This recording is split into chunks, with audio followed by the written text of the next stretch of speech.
Hi friends, good morning everyone. आज हम लोग जो बात करेंगे वो दो चर वाले रैखिक समीकरण। दो चर वाले रैखिक समीकरण से जितने सारे क्वेश्चन किए हैं, इस सारे क्वेश्चन में सबसे महत्वपूर्ण क्वेश्चन आपके स्क्रीन पर दिया हुआ है। ये क्वेश्चन को आप 100% सीख के जाएं। अगर इस क्वेश्चन को आप अच्छे से नहीं सोल्यूशन कर पा रहे हैं तो आप समझ लीजिए हमें अच्छे बोर्ड की एग्जाम्स की प्रिपरेशन नहीं है।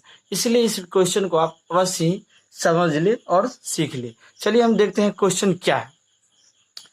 प्रश्नावली 3.3 है, क्वेश्चन नंबर 3 का 5 है।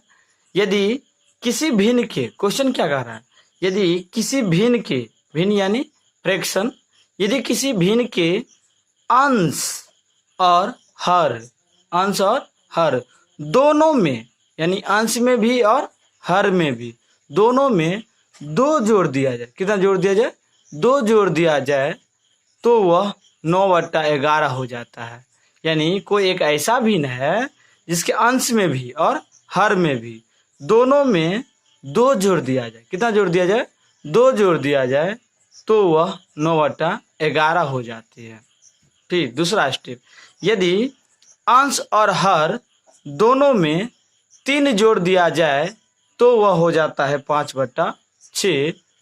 तो वह भिन्न ज्ञात करे। तो वह कौन ऐसा भिन्न है जिसको अंश और हर में अगर 2 जोड़ देते हैं तो पूछ जाता है 9/11, और अंश और हर दोनों में 3 जोड़ दिया जाता है तो वो 5/6 हो जाता है।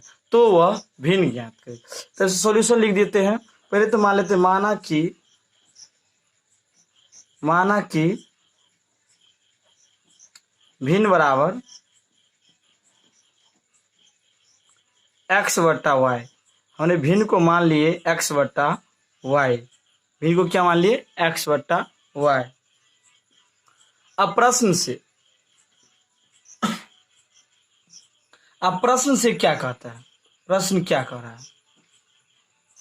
प्रश्न कह रहा था यदि भिन्न के अंश और हर दोनों में दो जोड़ दिया जाए। एक कॉन्सेप्ट है, पहला स्थिति है, जिसको केस 1 भी बोल सकते हैं। अंश और हर दोनों में दो जोड़ दिया जाए तो भिन्न तो हमारा x/y है, इसके ऊपर में भी दो जोड़ दीजिए और नीचे में भी दो जोड़ दीजिए, क्योंकि क्वेश्चन कह रहा है अंश और हर दोनों में दो जोड़ दिया जाए। कितना जोड़ दिया जाए? दो जोड़ दिया जाए तो वो बराबर हो जाता है 9/11 के। 9/11 हमने बराबर कर दी। अब यहाँ तिर्यक गुना कर लेते हैं। तिर्यक गुना जिस तरह कैंची चलता है उस तरह से आप गुना कर लीजिए। यानी इस वाले पूरे को इससे गुना कर दीजिए, इससे, और ये वाले पूरे को इससे गुना कर दीजिए। कर सकते हैं। तो हमने पहले 11 से गुना कर देते हैं x+2 को, और बराबर इस 9 को गुना कर दीजिए आप y+2 को गुना कीजिए। अगर हम 11 को x से गुना करें, 11 गुने x तो क्या हो जाएगा? 11x प्लस 11 को अगर 2 से गुना करें, 11 दूनी 22 हो गया। 11 दूनी 22। इस तरह से हम क्वेश्चन को सोल्यूशन करेंगे। बराबर 9 को फिर y से गुना करें तो 9 गुने y तो क्या हो जाएगा? 9y, अब प्लस 9 दूना 18। इसे हम दो चर वाले रैखिक समीकरण बना लेते हैं, यानी एक समीकरण के ले लेते हैं। 11x का 11x, ये प्लस में इधर 9y है, इधर ला ले तो माइनस में हो जाएगा 9y, और ऑलरेडी उधर पहले से 18 है तो रहने दिए, और ये प्लस में 22 है तो उधर कर देते हैं तो क्या हो जाएगा? माइनस में y 22। तो लिख सकते हैं 11x माइनस 9y, और 18 में से 22 घटाएंगे यानी -4 बचेगा। जो बड़ा रहता है उसी का चिन्ह होता है, तो -4 का -4, -4 का -4 कर दिए। अब इसको हम इक्वेशन 1, इसको समीकरण मान लेते हैं 1, इक्वेशन 1, समीकरण 1 इसको मान ले। फिर दूसरा स्टेप कर रहा था अंश और हर दोनों में 3 जोड़ दिया जाए। आंसर क्वेश्चन देख लीजिए, अंश और हर दोनों में 3 जोड़ दिया जाए। कह रहा है यदि अंश और हर दोनों में 3 जोड़ दिया जाए। कितना जोड़ दिया जाए? 3। इससे पहले बोल रहा था अंश और हर में 2 जोड़ दिया जाए, लेकिन उसी क्वेश्चन को अब चेंज कर दिया, अंश और हर दोनों में 3 जोड़ दिया जाए तो 5/6 के बराबर हो जाता है। तो हम 5/6 के बराबर करते हैं। फिर प्रश्न से लिख सकते हैं, फिर प्रश्न से। फिर प्रश्न क्या कह रहा है, फॉर्मूला क्वेश्चन समीकरण तो वही है, भिन्न हमारा x बटा वाई। अब दोनों में 3 जोड़ दिया जाए, इसमें भी तो 3 जोड़ दीजिए और नीचे में भी 3 जोड़ दीजिए, तब ये हो जाता है 5/6 के बराबर। किसके बराबर हो जाता है? 5/6 के बराबर हो जाता है। तब ये हो जाता है 5/6 के बराबर हो जाता है। तो आप इसको तिर्यक गुना कर लीजिए, जिस तरह समीकरण 1 को किए थे, इसको इससे गुना कर दीजिए और इसको इससे गुना कीजिए। तो इस 6 से पूरे को गुना कर देते हैं, x+3 को, और इधर गुना कर देते हैं 5 को y+3 से। आप समीकरण बना लेते हैं। 6 को x से गुना करेंगे तो 6x प्लस 6 को x से गुना करेंगे तो 6x प्लस 6 को 3 से भी गुना करेंगे, ब्रैकेट के अंदर है, यानी ये पूरा ब्रैकेट के बाहर है, 6 से गुना हो जाएगा, तो 6 का 18 बराबर 5 को अगर हम y से गुना करें तो 5y और प्लस 5 तिया 15, 5 तिया 15। आप इसको समीकरण बना लेते हैं, 6x का 6x प्लस में 5y उधर है, इधर क्या ले लेंगे? माइनस में 5y, और 15 का 15, ये प्लस में 18 उधर हो जाएगा, माइनस में 18। तो लिख सकते हैं 6x माइनस 5y, और 15 में से 18 घटा देंगे तो -3, समीकरण 2। अब आपको समीकरण 1 और समीकरण मौजूद हो चुका है, समीकरण 1 और 2 आ गया, तो समीकरण 1 और 2 को आप तो या तो प्रतिस्थापन विधि से बना सकते हैं, या विलोपन विधि से, या तो बज्रघूर्ण विधि से। तो चलिए हम देखते हैं यहाँ प्रतिस्थापन विधि से हल करके, प्रतिस्थापन विधि से कैसे सॉल्यूशन करेंगे। प्रतिस्थापन विधि से सॉल्यूशन करने के लिए समीकरण 1 या 2 से आप 3 निकाल लीजिए। तो चलिए हम समीकरण 1 से 3 निकाल लेते हैं, समीकरण 1 से 3 निकाल लेते हैं। तो समीकरण 1 से, किसे? समीकरण 1 से, समीकरण 1 में अगर हम 11x को निकाल लिए तो -4 का -4, प्लस में 9 आए, माइनस में इधर हो जाएगा प्लस में 9 आए। इसमें से 1x को निकाल लें तो हम लिख देंगे -4 प्लस 9 आए, और ये गुना में 11 है तो कहाँ चले जाएगा? भाग में, समीकरण 3। अब ये 3 जो x का मान आया, किसका मान आया? x का मान आया हमें इतना, -4 प्लस 9y बट्टे 11। ये 3 को उठाकर 2 में रख देंगे, किसके जगह पे? x, यहाँ जो 6 गुने x है ना, इस x के जगह पे ये पूरे मान को पुट कर देंगे। तो लिख देते हैं समीकरण 2 में x का मान प्रतिस्थापन करने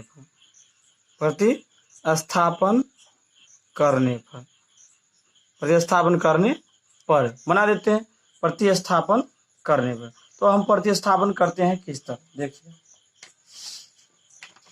प्रतिस्थापन करने पर। तो समीकरण 2 आपका क्या है? समीकरण 2 देख लीजिए, समीकरण 2 क्या है? समीकरण 2 है आपका 6x माइनस 5y बराबर -3, ये समीकरण 2 है, ये समीकरण 2 है। तो x का मान हमें पता है, x का मान यहाँ देख लीजिए, x का मान है -4 प्लस 9y बटे 11। तो 6 का 6 हमने क्या कर दिया? 6 का 6 कर दिया, और इस x का मान हमें पता है -4 प्लस 9y बटे में 11, ब्रैकेट बंद, और -5y का 5y बराबर -3 आ गया। अब इसको हम सॉल्यूशन करते हैं। अगर हम इस 6 से ऊपर वाले से गुना कर देते, 6 को अगर 4 से गुना करें तो 6 चौका 24, -24 प्लस और प्लस, तो प्लस न छा का 54y, अब बट्टे में 11 है तो नीचे रह देते हैं 11, अब -5y का -5y बराबर -3। इसके नीचे भी क्या हो गया? एक अंश बटा हर और अंश बटा हर, तब ये लॉस ले लेंगे, 1 और 11 का लॉस लेंगे तो 11 हो जाएगा।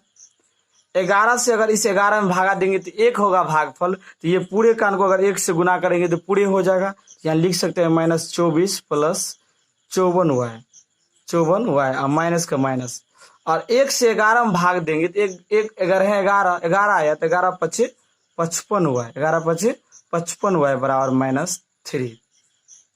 आप घटा लीजिए, -24 का 24 और ये प्लस 54y, इधर -55y, तो बड़ा कौन है?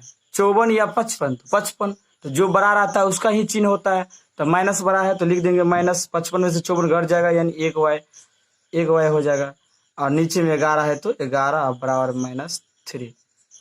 अब इसको भी, इसके नीचे में क्या है? 1, तो इसको लिख सकते हैं -24 -y और बराबर 11 तिया 33 माइनस 33।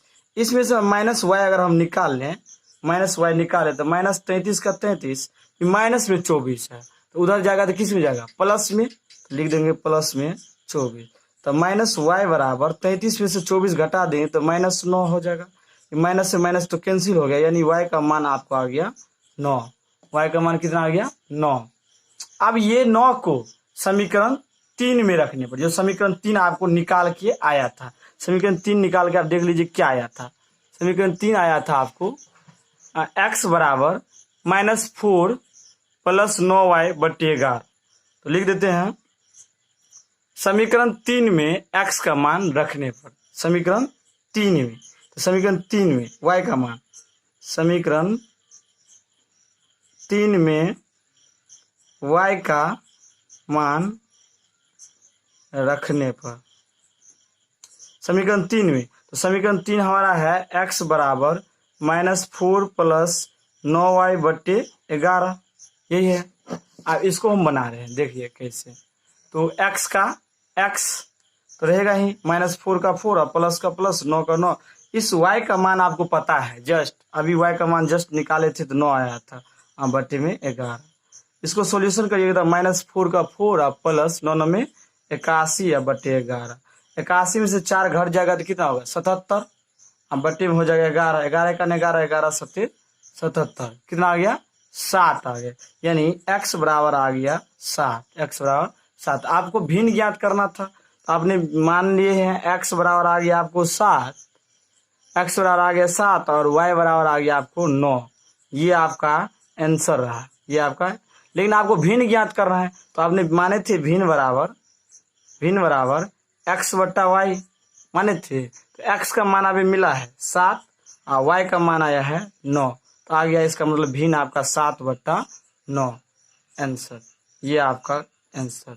अगर आप हमारे वीडियो अच्छा लगा हो तो लाइक एंड सब्सक्राइब अवश्य करें। इसको आप चेक भी आप कर सकते हैं जो किस तरह ये 7/9 होता है या नहीं, क्योंकि कह रहा था 7/9 आया आंसर और दोनों में 2 जोड़ दिया जाए, इसमें भी 2 जोड़ के देखिए और इसमें भी 2 जोड़ के देखिए, तो 7 कितना पुर जाना चाहिए, तो पुर जाना चाहिए 9/11, तो 9 का 9 11 पुरना चाहिए। तो 7 को 2 जोड़ेंगे तो 7 2 9 और 9 2 जोड़ेंगे तो कितना होगा 11, यानी 9/11 9/11 पुर जाता है। फिर दूसरा स्टेप में करा था अंश और हर दोनों में 3 घट जोड़ दिया जाए तो वो हो जाता है 5/6। तो अंश और हर तो 7/9 आया, इसमें भी 3 जोड़ दीजिए और इसमें भी 3 जोड़ दीजिए, तो पुरना चाहिए 5/6 के, तो पुर जाएगा। 7 और 3 जोड़ देंगे तो 7 3 10 और 9 3 12 बराबर 5/6। काट दीजिए, 5 9 10 और 6 2 12, यानी 5/6 इधर आ गया, 5/6 इधर आ गया। इस तरह क्वेश्चन को आप सोल्यूशन कर सकते हैं। Thank you so much.